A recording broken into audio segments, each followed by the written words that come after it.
Ladies and gentlemen, welcome to another episode of the NBA coverage. We are full tilt into round one of the playoffs, and we're just going to go straight into matchups and then kind of what teams need to focus on to secure these victories to move on to the second round. So, first up, we have the Cleveland Cavaliers versus Miami Heat. Cleveland is up 1-0 against Miami Heat. Calvin, what do you think the Heat need to do?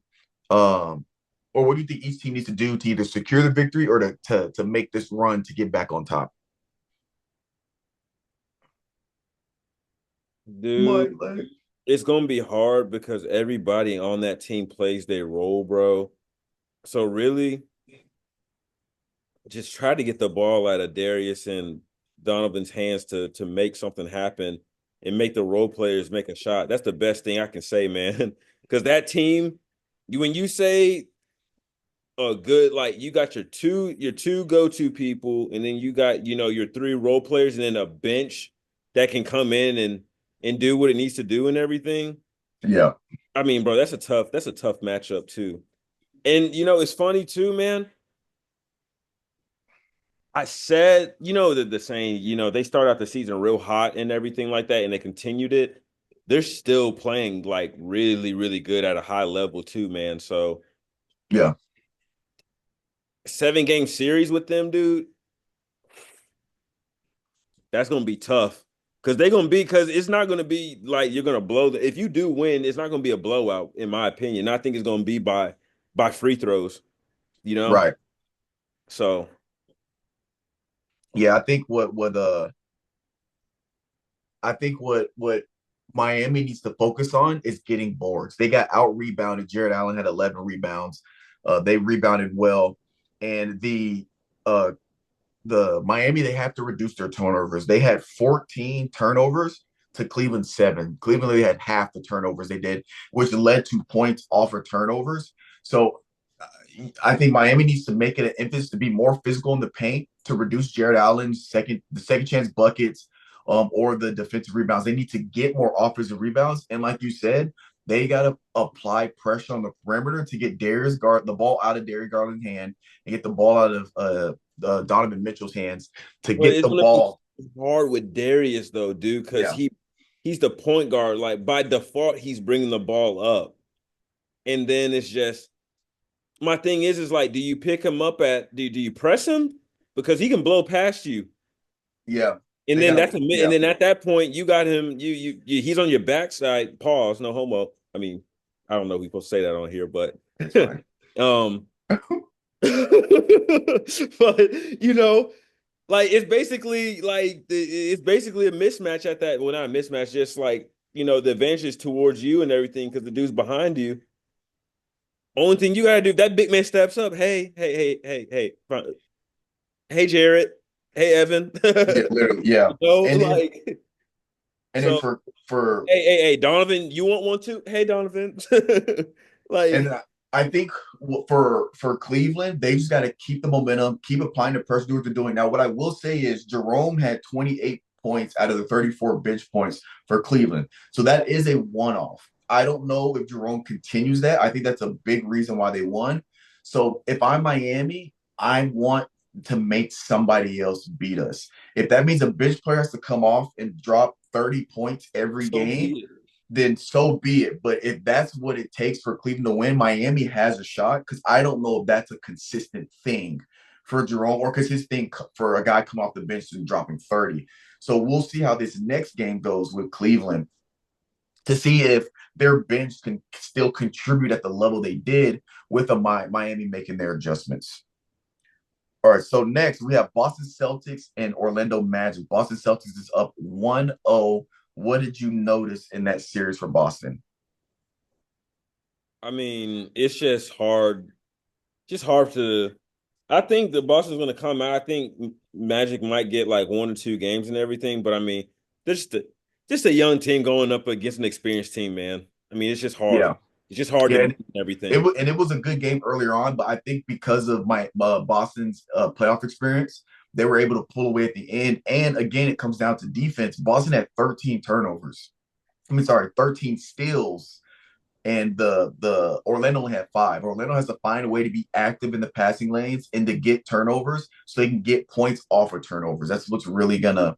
You know, the big thing that I think is going to come down in that series, and just like the Boston, obviously you're going to have JB and JT produce and everything, but I Yeah, think it's going to come down to just when shit is going bad and everything, Drew Holiday just being like, "Hey, slow it down." You know what I'm saying? And yeah, then you got to relieve Drew, you got Peyton Pritchard, which is dog. just a dog. I Yeah, mean, hey, you give Drew 5 minutes to sit, Peyton Pritchard, who will literally play his heart out for those 5 minutes, bro, pressing you, doing what he needs to do and everything. I just like the dude's game a lot. So yeah. And in Orlando, they also gotta get the Celtics set in their offense because they had where is it? They had 26 fast breaks points, which a lot of that came off the steals. And Orlando only had where is it at? Only had four fast break points. So I think Orlando being younger, I think they could keep up with the Celtics pace. So they might need to think about trying to push it and apply their pressure from a pace standpoint against the Celtics. you know what I think, and I picked this up just watching them just over the years, bro. The Celtics put up a lot of threes just as a Yeah. team. They put up a lot of threes, and you got They your bench. shot 37 threes last game. Yeah, And they shot like, 43% from the three as well. and that's the thing. Is like they live and die by the three, which can be good for them and can be detrimental at the It's a same. double-edged sword. Yeah, because like if you got Porzingis shooting threes and everything like that, that's automatically like a rebound, and you can push it and everything like that. You know what I'm saying? Yeah. Um, that's the only thing that I can see where the Magic can have an advantage because they're just a young team, and you can play a little. You can play a little bit smaller and everything. You can put Paolo at the five, in my opinion, guard Porzingis and everything. I don't know how that matchup was gonna go, but especially you got Al Horford in too as well. Like that's just going to be a Yeah. mismatch somewhere. But you know what I'm saying? Like that type of stuff. But it's not like you can leave them open, man. Because if Derek White get hot, Al Horford get hot, like anybody on that team is liable to get hot. So Yeah. Yeah. 100%. Next, we have Knicks versus Detroit. Knicks leads 1-0, even though they're currently playing right now, but we'll just go over the general matchup. What are you seeing for that series for what teams need to do? But real quick, the it looks like because I believe the current score for that game is 99. So Detroit is probably going to win this one tonight. yeah. There's 99-94. But for the previous game, since I have all the stats pulled up, again, it's been defensive led. Knicks, who won the previous series, they got 12 steals to Detroit 6, which led to which led to second chance points and points in the paint, 62 points in the paint. So I think Knicks need to continue to get the ball into the paint, penetrate, dish out, all of that good stuff. And then Detroit, they just got to settle down, and I think they need to make every shot Carlton Towns make it as hard as that shot, make that shot as hard as possible, and need to find a way to protect the rim from Jalen Brunson and impact his shot when he goes into finish. You got to get him to get off his game when he steps in the paint. I feel like you got to make him pick up the ball when he puts it on the ground. Yeah, you got to get out of his hand. Just crowd him, man. When he Yeah, puts it up, you I got to think that's the get out of his only hand. thing you can really do with him, dude, because he's just so lethal and quick and everything. And if he gets 2 feet in the paint and everything, it's gonna be he's either gonna hit it somehow or it's gonna be a foul, you know? Yeah, but Um, by the end of today, the series will be tied 1-1. But next we have Pacers and Bucks. Pacers are up 1-0 on the Bucks. And see if I can get if to. that's the only series, dude, I don't know. It could go either way, man. It could, in my opinion, you get Giannis to just take over and everything. He's just unstoppable. Um, but also too, man, that's a series I don't know. I think that's anybody's game. Yeah, for the Pacers, I think what they need to continue to do is share the ball. They had 28 assists to Bucks 15, which obviously Tyrese Halliburton is one of the best assisters or passers in the league, and they just got to continue to share the ball. And sharing the ball, they had 22 fast breaks points to Bucks 5. I think if they could keep the pace up and they keep passing the ball, sharing the ball, getting penetration and pass out to the open guys, I think Pacers could potentially. I think they could take this series. For what I would say, make the Bucks a half court team. Yeah, yeah. And then for the Bucks, I mean, Giannis, I mean, he had 36, 12, so he's still doing what he needs to do, but he's gonna need help with Damian Lillard being out. You're talking about one of the best duos in the NBA. He's gonna need help to pick up that missing piece offensively from Damian Lillard being out. Mm-hmm. All right, next we have in the West, OKC versus Memphis Grizzlies. OKC is up 1-0. They won by 51 points against Memphis. Now, I will say in Memphis' defense, I think part of that is due to the fact that they had to win. They had to play 2 games in the play-in, had a day off, and then they played again uh the first game. So them and then OKC had been resting this entire time. So let's break that one down. I mean, that's just what happens, man, when you're just a lower seed and everything, man. You just get you you're kind of at a disadvantage, man. I mean, you're playing, you only get 1 day of rest. And I think that really hit them and everything, to be Yeah, honest. or Um, 2 days. I mean, dude, it's kind of hard to play when you're having that and you got a number one seed with fresh legs. Like Yeah, yeah. that's kind of tough. OKC pretty much dominated. The Memphis, I think the next game will be better. Memphis shot 18% from the three. But I mean, OKC dominated in rebounds. They dominated in assists, steals, blocks. They had 15 turnovers, but Memphis had 22. So they just fast break points 27, points off turnovers 24. Their biggest lead was 56. Memphis, I think they just need to regroup, recalibrate. Now that they're settled in, I think this next game will be a little better. I don't think they'll shoot this bad from the three this next game. And I think they just need to kind of just calm down. And I think that they'll have a better outing this next game. You got to get the ball in Jaw's hands, which Jaw's going to do what he does. But you also got to get, oh my God, dude, who's their big? I forget his name. Edie. No, well, okay. Zach Edey needs to get rid of the ball when he sees the double team. In that playing game, that first game they had, this man folded when he got the double team. He needs to take care of the ball. When he gets the ball and he's about to make a move, when he sees the double team come, he needs to get rid of the ball immediately or make a move right now. They were getting destroyed in turnovers because he's holding onto the ball in double team and he's either losing the ball or he's taking a bad shot and it's coming off the rim or the backboard. He has to find a way to get the ball closer to the rim, make a move, or he needs to get the double team to come to him and pass it where it needs to go for them to make a play. Zach Edey has to step up this next game if Memphis You wants know to be what that? successful.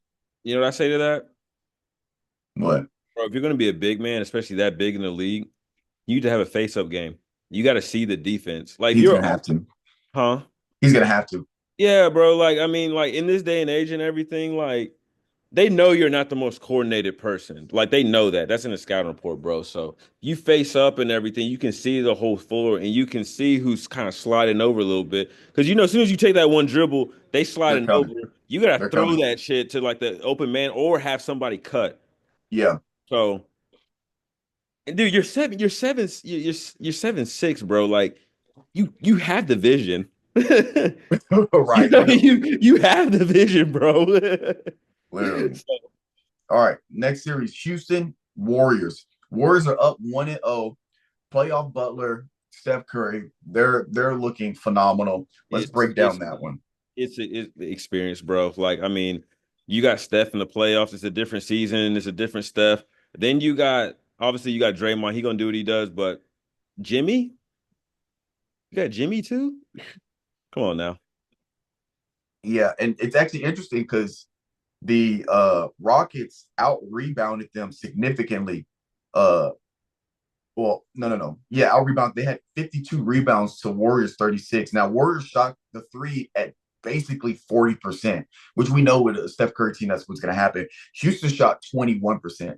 Houston's got to make those shots from the three, and they gotta where is it at? Yeah, they gotta hold on to the ball because they had 16 turnovers. They gotta hold on to the ball.